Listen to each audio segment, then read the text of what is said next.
Bilyon-bilyong piso madagdag sa kita ng mga magsasaka dahil sa pansamantalang importation ban sa bigas. Kaugnay niya, nilinaw ng DA na sapat ang supply ng bigas sa kabila ng rice importation ban. Si Clazel Pardilla sa sentro ng balita, live.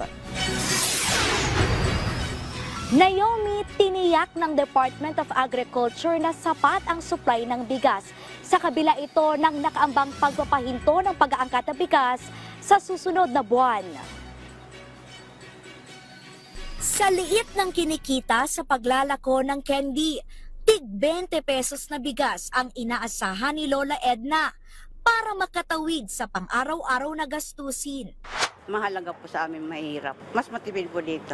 Yung natitipid niyo po, saan niyo po ginagamit? Siyempre, bili ng ulam.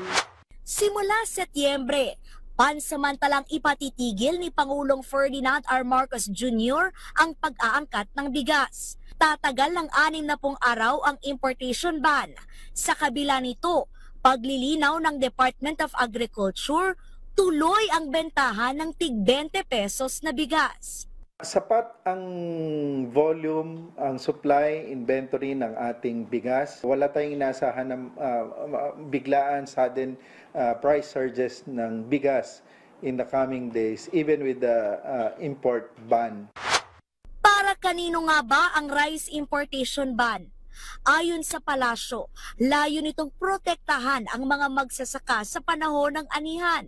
Kailangan isuspend po ito dahil po maganda po ang ani ng ating mga farmers para hindi po maapektuhan ang presyo nito at hindi maabuso ng ibang mga shrewd traders.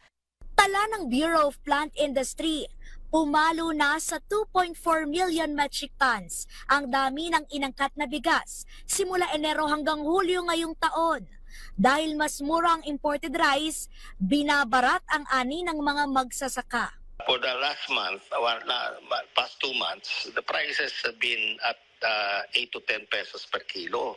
And the cost of producing the palay is by PSA data is 14.75 per kilo.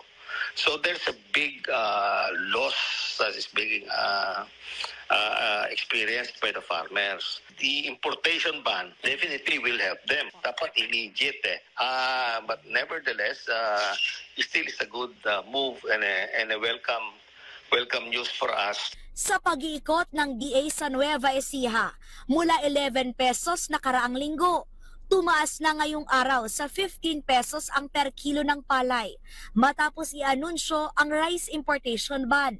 Inaasahang lolobo sa 11 milyong tonelada ang aanihin ng mga magsasaka ngayong May na harvest season. Kaya ayon sa DA, Sa kabuuan, sa bawat piso na pagtaas sa farm gate, ang babalik sa ating mga magsasaka ay 11 billion pesos. Naomi, siniguro rin ng Department of Agriculture ang tuloy-tuloy na pag-aabot ng suporta sa mga magsasaka ngayong anihan, gaya na lamang ng mga rice processing facilities na naglalaman ng dryers o makina na nagpapatuyo ng palay. Mahalaga yan dahil ngayong season, inaasahan na tag-ulan at kapag tuyo yung palay ng ating mga magsasaka, mas mataas yung halaga na kanilang maibebenta sa mga traders. Yan na muna ang pinakahuling balita. Balik sa'yo, Naomi. Maraming salamat, Clazel Pardilla.